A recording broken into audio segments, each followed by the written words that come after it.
যারা আমাদের দেশে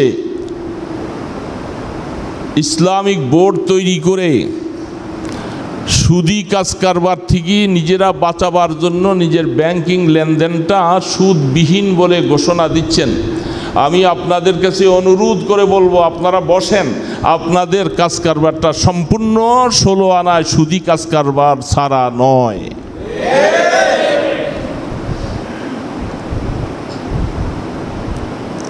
আপনাদের মধ্যেও সুদি কাজ কারবারের বহু পন্থা রয়ে গেছে, আপনাদের কাছে প্রশ্ন করলে সেই রাস্তা আপনারা আর খুঁজে পান না। আপনারা বলেন আমাদেরকে শরিয়া বোর্ড এইভাবে বলছে। শরিয়া বোর্ড কারা সারা বাংলাদেশে? আমরা এদেরকে চিনি। শুধু ডিগ্রির মাধ্যমে বড় বড় শরিয়া বোর্ড বানাইছেন এরা। ওদের কাছে ভার্সিটির, তারপরে মদিনা ভার্সিটির, কুষ্টিয়া ইউনিভার্সিটির, ইসলামী ইউনিভার্সিটির, এইভাবে বাংলাদেশের বড় বড় ডিগ্রি তাদের কাছে আছে। সত্যিকার কোরআন এবং হাদিস নিয়ে বসেন, আপনার ডিগ্রি সেখানে ফেল হয়ে যাবে। আমাদের দেশে এমনও মুফতি রয়েছেন যাদের সামনে আপনার ডিগ্রির 2 পয়সা দাম নাই। এদেরকে আপনারা শরিয়া বোর্ডে আনেন নাই, আপনারা কিছু নামধারী লোকদেরকে শরিয়া বোর্ডে আনছেন। আউযু বিল্লাহি মিনাশ শাইতানির রাজীম। বিসমিল্লাহির রহমানির রহিম। ইয়াওমা ইউহমা আলাইহা ফি নারি জাহান্নাম ফাতুকওয়া বিহা জিবাহুহুম ওয়া জুনুবুহুম وزهورهم هذا ما كنزتم لأنفسكم فذوقوا بما كنتم تكنزون صدق الله المولانا العظيم وصدق رسوله النبي الكريم ونحن على ذلك من الشاهدين والشاكرين والحمد لله رب العالمين اللهم صل على سيدنا محمد وعلى آله وأصحابه وبارك وسلم اللهم صل على سيدنا محمد وعلى آله وأصحابه وبارك وسلم اللهم صل على سيدنا محمد وعلى آله وأصحابه وبارك وسلم সম্মানিত রোজাদার মুসলমান ভাইয়েরা, রমজান হতে হতে পার হয়ে যাচ্ছে। তো রমজান তো চলে যাবে, রমজানের সাথে আমাদের কিছু মাসলা মাসাইল, কিছু জরুরি বিষয়গুলি সম্পৃক্ত। সব কিছুই সব সময় বলা সুযোগ হয় না। সেই হিসাবে রমজান সামনে, আমাদের জান হিসাবে যেরকম কিছু আমল আল্লাহ পাকের নির্দেশ, আমাদের মালের উপরও আল্লাহ পাকের নির্দেশ। কিভাবে মাল ব্যবহার করব, কিভাবে জান ব্যবহার করব, সবটাই আল্লাহ পাকের নির্দেশিত পথে পরিচালনা করতে পারলে দুনিয়ার জীবন দুঃখে সুখে শেষ হয়ে যাবে, আখেরাতে আল্লাহ পাকের কাছে পুরস্কৃত হওয়া যাবে। এই জন্য মুমিনের জীবন শুধু দুনিয়া নয়, মুমিনের টার্গেট হবে আখেরাত।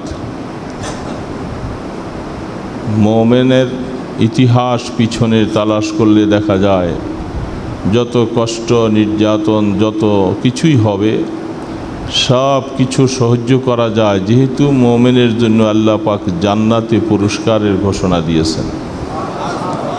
এই জন্য আমরা চাই আমাদের শুধু দুনিয়ার সুখ শান্তি নয়, আল্লাহ পাক দুনিয়াতে সুখে দুঃখেই কাটাবেন, কিন্তু আখেরাতে যেন একটা সেকেন্ড আল্লাহ পাকের শাস্তির সম্মুখীন না হই, এটা প্রত্যেকটা ঈমানদারের কামনা থাকা ফরজ মনে করতেছি। দুনিয়াতে অনেক কষ্ট সহ্য করা যায়, কিন্তু আখেরাতে 1 মিনিটের শাস্তি সহ্য করার মতো আমি তো মনে করছি এখানে একজনও আমরা নাই। আখেরাতের শাস্তির ভয়াবহতা কোরআন এবং হাদিস আপনার আমার সামনে দিবালোকের মতো স্পষ্ট। হয়তো আমরা অনেক শুনিছি বা শুনব, কিন্তু নিজের ইয়াকিনের সাথে জিনিসগুলোকে পুরাপুরি যোগ বিয়োগ দিতে না পারলে কোরআন হাদিসের ফরমানগুলি তার জায়গার মধ্যেই থেকে যাবে। আমার জীবনে আমি অর্জন করতে পারবো না কিছুই। এই জন্য আল্লাহ পাকের কথাগুলি 16 আনায় 16 আনা ইয়াকিন রাখা দরকার। মুমিনের জন্য পুরস্কারের ঘোষণা দিয়েছেন, কাফের মুশরিকদের জন্য শাস্তির ঘোষণা দিয়েছেন। মুমিনদের মধ্যেও যারা আল্লাহ পাকের হুকুম যথাযথ পালন করি না, ত্রুটি বিচ্ছুতি অবস্থা, তাদেরকে আল্লাহ পাক ইস্তিগফারের ঘোষণা দিয়েছেন। যদি ইস্তিগফার করতেও না পারি, কপালটা যদি পড়ে যায়, ইস্তিগফার ছাড়াই যদি মৃত্যুবরণ করি, তাহলেই শাস্তির সম্মুখীন হতে হবে। এই কথাগুলি শুধু মুখের কথা নয়, আল্লাহ পাক কানুন দিয়ে আপনার আমার সামনে পেশ করেছেন। আর আল্লাহ পাক বলেন, আমার থেকে সত্য কথা বলনেওয়ালা আর কেউ নেই। তাহলে আল্লাহ যা বলছেন এর মধ্যে কোনো সন্দেহ নাই। তাহলে কোনো মুমিন কি জীবনে এই কামনা করতে পারে যে আমি গুনাহ করেই যাব, শাস্তি কিছুদিন পোহাবো, তারপরে আবার তো নাজাত পাবো? এটা কোনো মুমিনের কামনা হতে পারে না। মুমিন তো আউয়ালে দুখুল, অর্থাৎ প্রথমবারেই আল্লাহ পাকের জান্নাতে যাব, এই আশা নিয়ে মুমিনের হায়াত কাটাবে। শাস্তির সম্মুখীন হইয়া তারপরে নাজাত পাবো, এর মধ্যেও সন্দেহ নাই। আল্লাহ পাক পরবর্তীতে আবার নাজাত দিবেন, কিন্তু যেই সময়টা শাস্তি, এই সমাজের শাস্তি ভোগ করার মতো শক্তি কোনো মানুষের নাই। এই জন্য 24টা ঘন্টা মনের মধ্যে খেয়াল রাখতে হবে যে আমি আল্লাহ পাকের কাছে যেন গুনাহ মাফ করাইয়া মৃত্যুবরণ করতে পারি। যারা আমরা দুনিয়ার বিভিন্ন আড়ম্বনা, আল্লাহ পাকের বিভিন্ন হুকুমের সাথে নিজেদেরকে সম্পৃক্ত রেখে হায়াত কাটাইতেছি, ইচ্ছা অনিচ্ছায় আমাদের অনেক ভুল হয়ে যাচ্ছে, কোনো সন্দেহ নাই। এই ভুলগুলাকে নিজের মাধ্যমে আমি যেমনভাবে ভুল করেছি, ভুল সংশোধনের ব্যাপারটা আমাকেই আল্লাহ পাকের দরপাত্র হয়ে আল্লাহ পাকের কাছ থেকে ক্ষমা নেওয়ার জিম্মাদারিও আমার। গুনাহ করব আমি, মাপ চাবে আরেকজন, সেটা খুব কঠিন কথা। আমি অপরাধী, শাস্তি পোহাবো আমি, আর মাপ চাইতে হবে আল্লাহ পাকের কাছে আমাকেই। যদিও কখনো কখনো সুপারিশের মাধ্যমে মাফের ওয়াদা রয়েছে, কিন্তু আমাকে সেই সুপারিশ নেওয়ার মতো যোগ্যতা অর্জন করতে হবে। এই জন্য শারীরিক আল্লাহ পাকের হুকুমগুলি পালন করছি, কিন্তু অর্থনৈতিক ব্যাপারে আসলে জীবনের হাজারো কষ্টটাকে সহ্য করেও আল্লাহ পাকের হুকুম অর্থনৈতিকের দিকটা আমি সুন্দরভাবে পালন করার মতো মন মানসিকতা নাই, কারণ জানের থেকে মালের মায়া বেশি।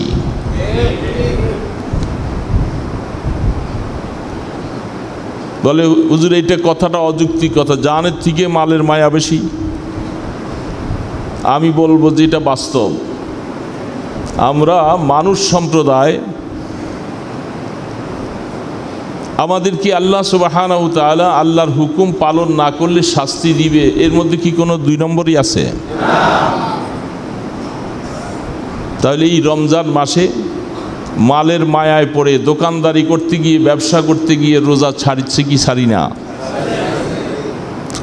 তাহলে জানকে মায়া করলাম না মালকে মায়া করলাম? জান যে এই অপরাধের কারণে জাহান্নামে জ্বলবে, সেটা তো অবশ্যই আমি ভালো করে বুঝলাম না, কারণ আমার এখন মালের দরকার।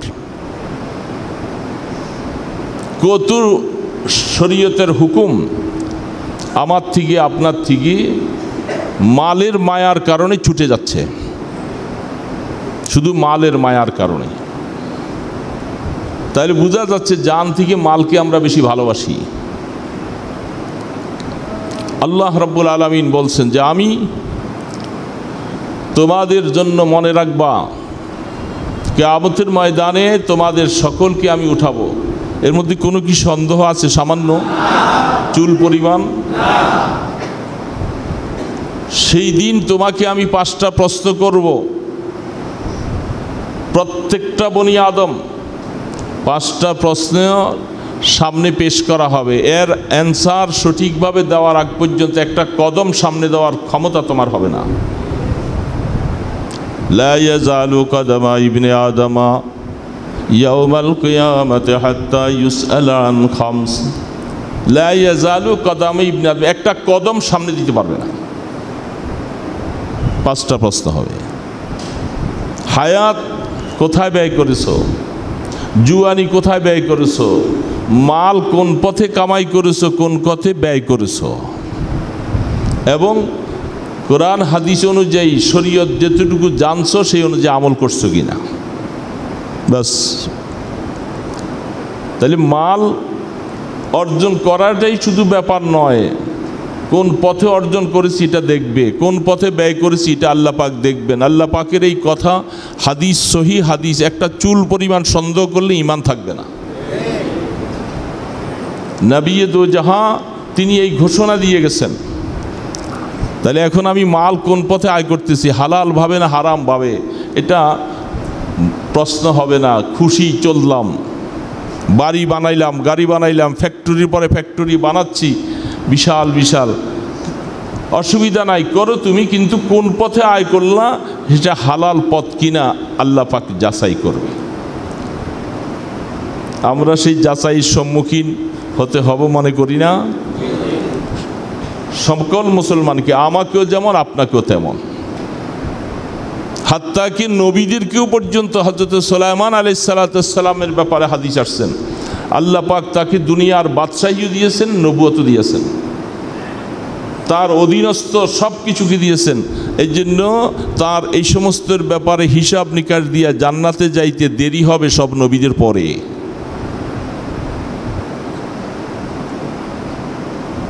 নবীকেও এইভাবে প্রশ্ন করা হবে। আর আপনাকে আমাকে মাল উপার্জন করতেছি, অসুবিধা নাই, যেমনি খুশি তেমনি উপার্জন করব, এটাও চলবে না। যেমনি খুশি তেমনি ব্যয় করব, সেটাও চলবে না। যদি কিয়ামতের ময়দানে প্রশ্নের থেকে বাঁচতে চাই, তাহলে মালের উপার্জন হালাল হতে হবে, মালের ব্যয়ের পথটাও হালাল হতে হবে। তাহলে হুজুর এটা কি সম্ভব? অবশ্যই সম্ভব। সম্ভব না হলে আল্লাহ পাকই প্রশ্ন রাখতেন না। এই জন্য এখন রমজান মাসে মানুষের মালের ব্যাপারে আল্লাহ পাক বলে দিয়েছেন, তোমার আমল, নামাজ, রোজা যেরকম আছে, এর মধ্যে তোমাকে আরেকটা অর্থনৈতিক প্রশ্ন হবে, সেটার নাম যাকাত। অর্থনৈতিক ব্যাপারটা তোমাকে আমি ফরজ করে দিয়েছি। যাকাতের মাসালাটা আমরা জানি অনেকেই, কিন্তু মানি না, এবং যেইভাবে জানা দরকার সেইভাবে জানিও না। কয়জন মানুষ আমরা যাকাতের মাসালা জিজ্ঞাসা করি? খুব কম সংখ্যক। গতানুগতিকভাবে আমরা যাকাতের ব্যাপারটা বুঝে নিচ্ছি। বহু মানুষ যারা সুদি কাজ কারবারের সাথে জড়িত, সুদ সম্পর্কে আল্লাহ রাব্বুল আলামিন বলছেন তাদেরকে জানিয়ে দাও, যারা সুদকে বৈধ মনে করে বক্ষণ করে খায়, কিয়ামতের ময়দানে আমি আল্লাহ শাস্তি কি দিব সেটা পরের কথা। আমি আল্লাহ এই সুদের পরিণতির কারণে তোমাদের পৃথিবীর মধ্যে শাস্তি এমন ব্যবস্থা করব, তোমাদের প্রশাসনকে আমি তোমাদের বিপক্ষে লাগাইয়ে দিব, কঠিন কঠিন মহামারী তোমাদের মধ্যে দিব। যখন তোমরা সুদকে জায়গায় জায়গায়, রন্ধ্রে রন্ধ্রে, তন্দ্রে তন্দ্রে, সর্ব জায়গায় সুদকে যখন বিরাজমান করবে, সুদের প্রায়শ্চিত্ত সমাজ দুনিয়ার মধ্যে ভোগ করবা। সুদের সাথে জড়িত আমরা ম্যাক্সিমাম মানুষ। সুদের জন্য আল্লাহ পাক বলছেন ফাআযান লিল হারব, সুদি কাজ কারবারওয়ালারা, আমি আল্লাহ তোর সাথে লড়াই করার জন্য প্রস্তুত। তো আল্লাহ পাকের লড়াই তো ডাইরেক্ট এমনি করবে না, বিভিন্ন মুসিবত আল্লাহ পাক এমনভাবে দিবে, প্রশাসনদের দিলেরকে আল্লাহ পাক শক্ত বানাই দিবে, নির্যাতনের স্টিম রুলার তোমাদের উপরে চলবে, মা বলে আর গো বলতে পারবা না। এগুলি সব সুদের প্রায়শ্চিত্ত। এখন হাহাকার করব, চিৎকার করে কোনো লাভ নাই, কারণ সুদের দ্বারা সমস্ত সমাজ এখন পরিচালিত। এখন এর বিপদ কোনো রাস্তা আমাদের কাছে বললে এগুলি গ্রহণযোগ্য না। সুদের আয়াতগুলি গবেষণা করেন, তাফসীরের মধ্যে আছে, আজকাল বাংলা তাফসীরও পাওয়া যায়, আপনারা খুঁজে একটু দেখেন যে সুদ সম্পর্কে আল্লাহ কত কঠিন শব্দ ব্যবহার করেছে। আহাল্লাল্লাহুল বাই'a ওয়া হাররামা রিবা, কারণ এগুলি লম্বা আলোচনা, বিস্তারিত, বিশেষ করে মুফতি সাহেবদের কাছে আপনি ফতুয়া জিজ্ঞাসা করবেন, সুদের ব্যাপারে কোনোভাবে ছাড় দেওয়ার কোনো অধিকার নেই আপনার। আমরা অনেকেই বিদেশ থেকে টাকা পয়সা কিছু কামাই করে আসছি, ব্যবসা বাণিজ্য বুঝি না, টাকাগুলি কি করব, সব নিয়ে সুদি ব্যাংকের মধ্যে নিয়ে রাখছি। মাসে মাসে আমার টাকাটাও নিরাপদ এবং মাসে মাসে ভালো একটা অর্থ পাইতেছি, আমার সংসার চলতেছে, সুন্দর কোনো অবস্থা, খুব খুশি, সানন্দে জীবন চলছে, কারণ এত রিক্সে কে যাবে, ব্যবসায় নাই, শুনি টাকাগুলি এরকম ব্যাংকের মধ্যে কোটি কোটি মানুষের টাকা এইভাবে সব রাখছে, বিনিময়ে সুদ আসতেছে, সুদ। এই সুদ খাইয়া আমার ইবাদত বন্দিগি সব কিছু, সন্তান সন্ততি প্রজনন সব কিছু সুদ দ্বারা, তার মানে হারাম। তো হারামের দ্বারা নির্মিত শরীর, এটার জন্য আল্লাহ পাক বলে এটার জন্য তো শাস্তির উপযুক্ত জাহান্নামের আগুন, সুদ দ্বারা তৈরি অবস্থা। এখন সুদের দ্বারা আমাদের ব্যাংকিং পদ্ধতিগুলি আমাদের দেশে সব সুদে চলছে, এটা আমাদের কপাল খারাপ। আপনি সুদ খাবেন না, আপনাকে সুদে নিয়ে ফেলাই দিছে।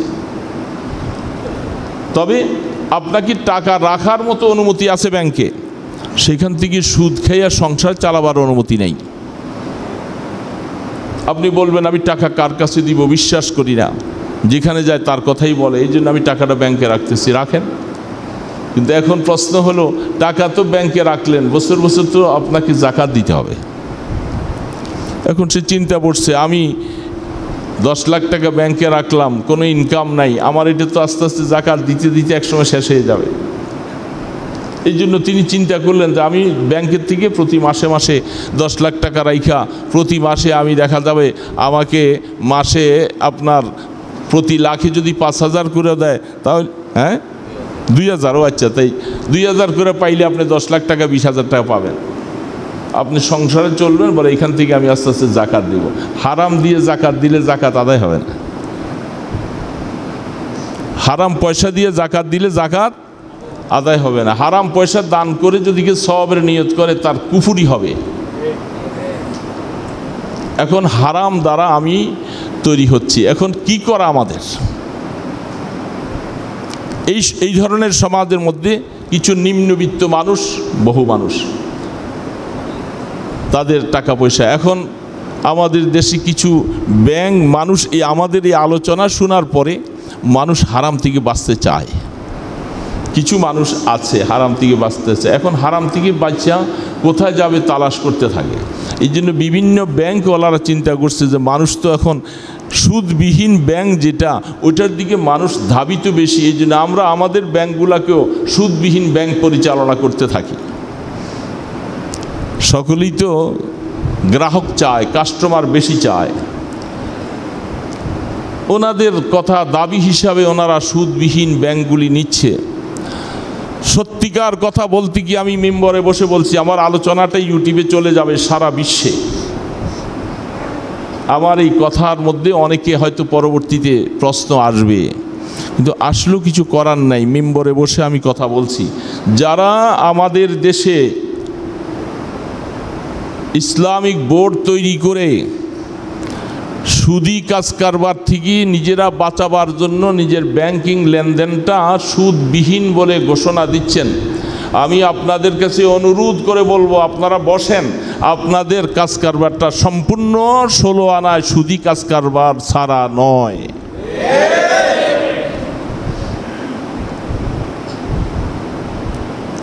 আপনাদের মধ্যেও সুদি কাজ কারবারের বহু পন্থা রয়ে গেছে। আপনাদের কাছে প্রশ্ন করলে সেই রাস্তা আপনারা আর খুঁজে পান না। আপনারা বলেন আমাদেরকে শরিয়া বোর্ড এইভাবে বলছে। শরিয়া বোর্ড কারা? সারা বাংলাদেশে আমরা এদেরকে চিনি। শুধু ডিগ্রির মাধ্যমে বড় বড় শরিয়া বোর্ড বানাইছেন এরা। ওদের কাছে ভার্সিটির, তারপরে মদিনা ভার্সিটির, কুষ্টিয়া ইউনিভার্সিটির, ইসলামী ইউনিভার্সিটির, এইভাবে বাংলাদেশের বড় বড় ডিগ্রি তাদের কাছে আছে। সত্যিকার কোরআন এবং হাদিস নিয়ে বসেন, আপনার ডিগ্রি সেখানে ফেল হয়ে যাবে। আমাদের দেশে এমনও মুফতি হয়েছেন যাদের সামনে আপনার ডিগ্রির 2 পয়সা দাম নেই। এদেরকে আপনারা শরিয়া বোর্ডে আনেন নাই। আপনারা কিছু নামধারী লোকদেরকে শরিয়া বোর্ডে আনছেন।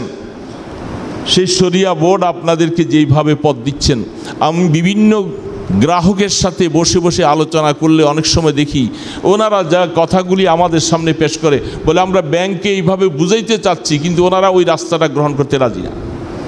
আর কেন তুমি গ্রহণ করবা না? তোমার এর জন্য লাগে তোমার আর কিছু কর্মচারী বাড়াও, তুমি সেই শরিয়া ভিত্তিক লেনদেন করো, গ্রাহক করো, হাউস লোন কিভাবে দিবে সেই শর্ত আনো, এবং ব্যবসা প্রতিষ্ঠানকে কিভাবে দিবে সেভাবে দাও। তুমি বাড়ির বিল্ডিং করার জন্য একজনকে হাউস লোন দিবা, তুমি তাকে টাকা দিলে তো এটা সুদ হয়ে যাবে। তুমি ম্যাটেরিয়ালস কিনে দিতে রাজি না, তুমি দেখশন করে তোমার মাধ্যমে তুমি এটাকে সব কিছু ব্যবহার করার পদ্ধতিতে রাজি না। তুমি অফিসে বৈশা শুধু সিগনেচারের মাধ্যমে টাকা দিবা, এটা তো কোনোদিন সুদবিহীন ব্যবসা হলো না। আপনি বাড়ি করবার জন্য সুদি ইসলামী ব্যাংক বলেন, ইসলামী বলতে শুধু ইসলামী ব্যাংক যেটা নাম আছে এটা নয়, এরকম আরও যতগুলো ইসলামী ব্যাংক, সমস্ত ব্যাংকগুলোর মধ্যে আপনি যা বলবেন যে আমি ব্যবসার জন্য অথবা বাড়ি করার জন্য আমি আপনার কাছে লোন চাইতেছি, আপনি আমাকে 1 কোটি টাকা লোন দেন। উনি আপনার কাগজপত্র, মেটেরিয়ালস, এভরিথিং সব কিছু নিয়ে আপনার জন্য লোন বাজেট করবে। আপনাকে বলে যে আপনি মাল মেটেরিয়ালস আপনি কিনবেন, আমাকে চালান ভাউচার দিবেন, আমি ওইটা দেখা ওকে করে দিব, আর টাকা আপনি আপনার মতো কাজ করবেন। এটা কি শরীয়তে জায়েজ? এটা হাউস লোনের জন্য এটা কোনোদিন জায়েজ নয়। এটার জন্য ব্যাংকের পক্ষ থেকে ম্যাটেরিয়ালস খরিদ করে বাড়িতে ওইখানে পৌঁছাইয়ে দিবে এবং মাঝে মধ্যে তদারকি করবে সেই কাজগুলি ঠিকমতো হচ্ছে কি না। এবং সেই ক্ষেত্রে 1 কোটি টাকার এগেনিস্টে আপনি 5 বছর মেয়াদি প্রতি মাসে তার থেকে যদি এরকম আরও কিছু 10%, 20% লাভ নিয়ে যদি টাকার মাধ্যমে যদি নিয়ে যান, এটা তার জন্য জায়েজ, ব্যাংকের জন্য জায়েজ। কিন্তু সেই পদ্ধতি গ্রহণ করতে তারা রাজি না। তারা বলে আপনাকে আমি টাকা দিচ্ছি আপনার ভাউচারের এগেনিস্টে। ভাউচারের এগেনিস্টে টাকা দিলে আপনি কি বাস্তবেই সেগুলি বিল্ডিংয়ে লাগাচ্ছেন না কোথায় লাগাচ্ছেন, এই তদারকিটাও করার মতো লোক নেই। এবং তদারকি করতে গেলেও সেইখানে আপনার জন্য 2 নম্বর লোক দাঁড় করাই রাখছে, তদারকিটা সুষ্ঠু হয় না। আপনি ব্যবসার খাতিরে আপনি সেখানে টাকা চাবেন ব্যাংকের থেকে, সেইখানে আপনাকে যে শর্তগুলি আপনার শরীয়ত আপনার জন্য হালাল সিস্টেম করেছে, সেই শর্তগুলি যদি তারা মানত তাহলে সত্যিকার ইসলামী ব্যাংক নামটা ঠিক হতো। কিন্তু আফসোস লাগে এখন ইসলামী ব্যাংক নাম দিয়ে আপনি ওই রাস্তায় হাঁটতে রাজি না, আপনি শুধু সিস্টেম অনুযায়ী চলতে চান। এটা তো আদৌ কোনোদিন ঠিক নয়। আপনি হাউস লোন নিলেন, একজন গ্রাহক বললেন, আমি বললাম যে আমার এখানে আপনার সাথে মোশারাকা ভিত্তিতে ব্যবসা চলুক, আপনি টাকা দিলেন আমি বাড়ি তৈরি করব। যদি মোশারাকা ভিত্তিতে 50% যদি লাভও আপনার নেন আমার কোনো অসুবিধা নাই। কিন্তু মাঝে মধ্যে আমার দেখা যাবে ভাড়াটিয়া কোনো মাসে 2টা প্লট আমার খালি। তো মোশারাকা ভিত্তিতে ব্যবসা হলে আপনারও লস অর্ধেক, আমারও লস অর্ধেক, আপনার লাভ অর্ধেক, আমারও লাভ অর্ধেক। এটাকে বাই মোশারাকা বলা হয়। তো বাই মোশারাকার সিস্টেমে যদি আপনি ব্যবসা করলেন, কোনো মাসে দেখা যাবে আপনার 2টা প্লট ভাড়াটিয়া নাই। এখন ব্যাংক বলতেছে আমি কোনো মাসে ভাড়াটিয়া নাই, এটা আমি মাইনে নিব না, প্রত্যেক মাসেই আপনাকে ভাড়াটিয়া আছে বলে টাকা দিতে হবে। এটা কি শরীয়তে জায়েজ?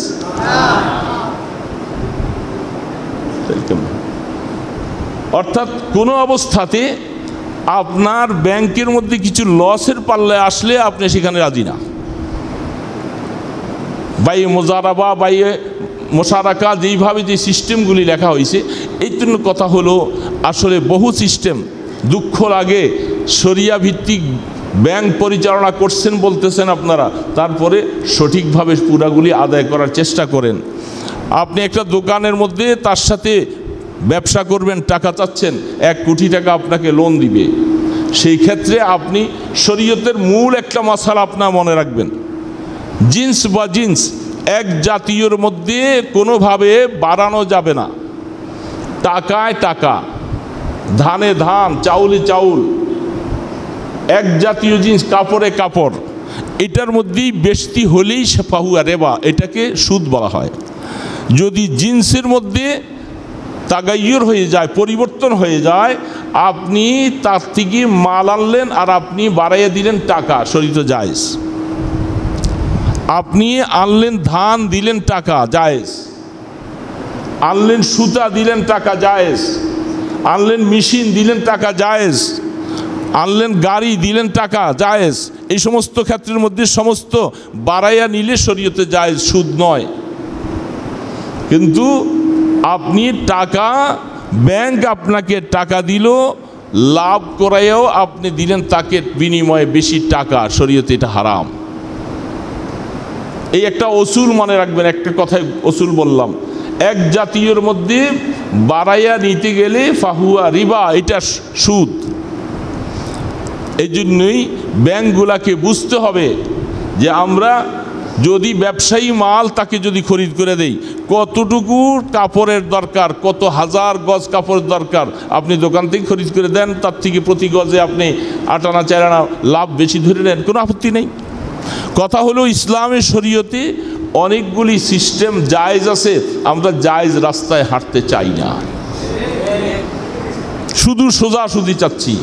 এই জন্য মুসলমান ভাইয়েরা মনে রাখতে হবে, তাহলে আমাদের সুদ থেকে বাঁচা দরকার।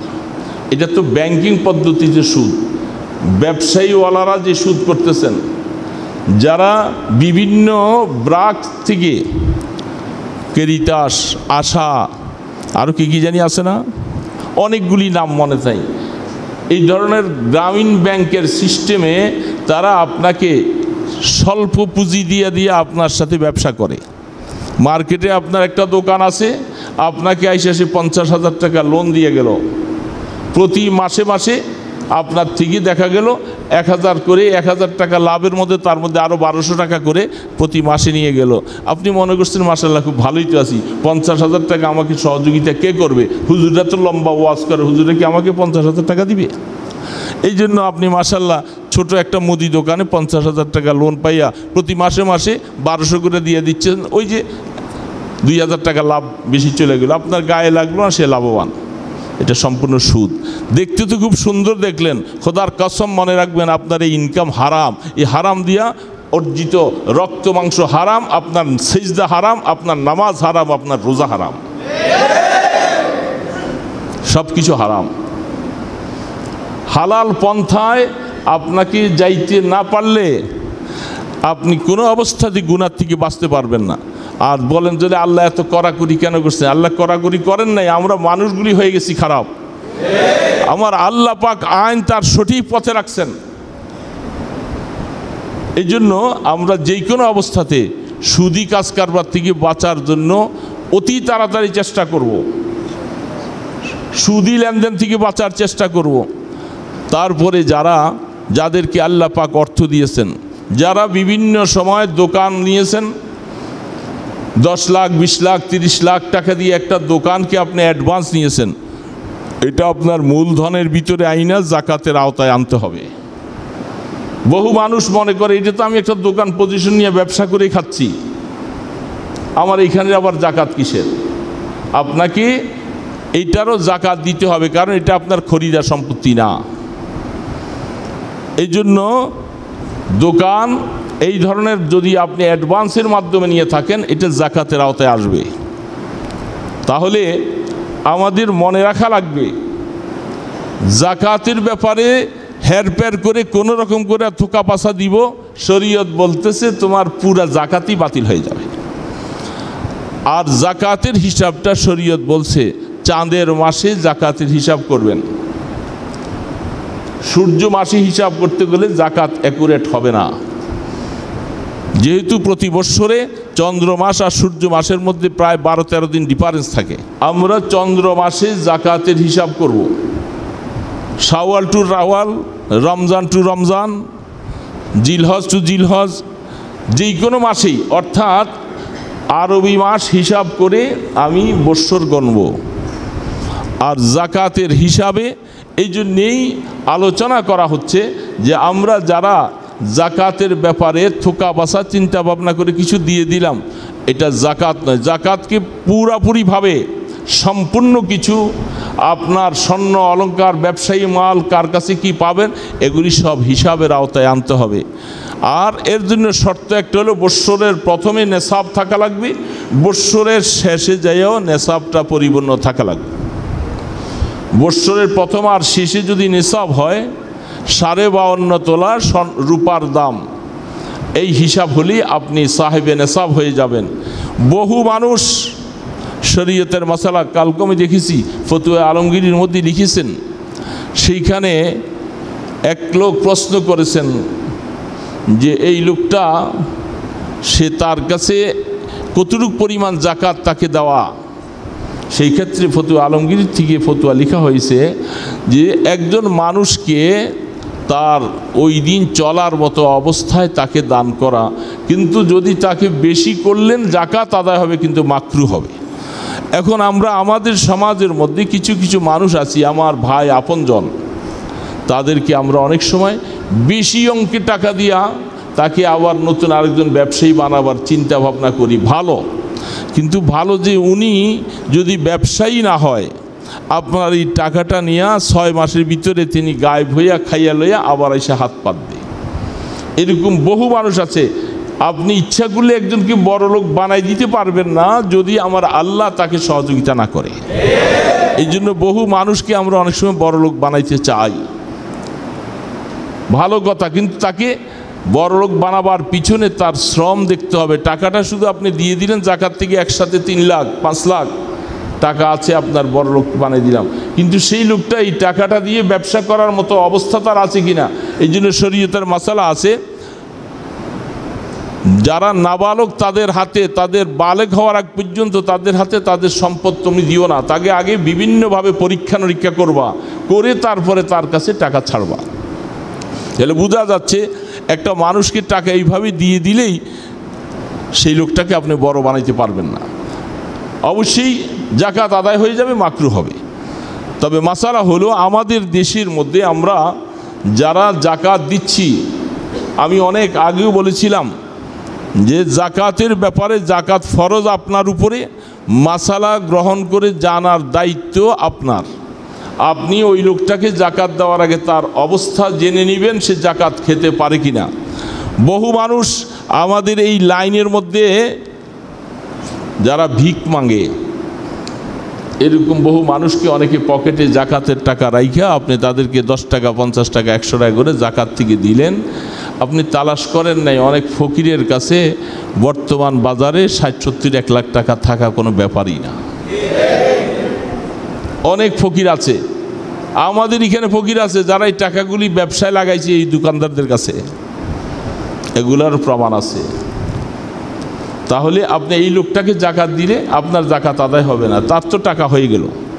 এই জন্য জাকাতের টাকা দিয়া এইভাবে গরিব দুঃখীকে এইভাবে দেওয়া দরকার। কিছু ভালো ফ্রেশ টাকাও কিছু দেন, এই জন্য আমরা মনে রাখি।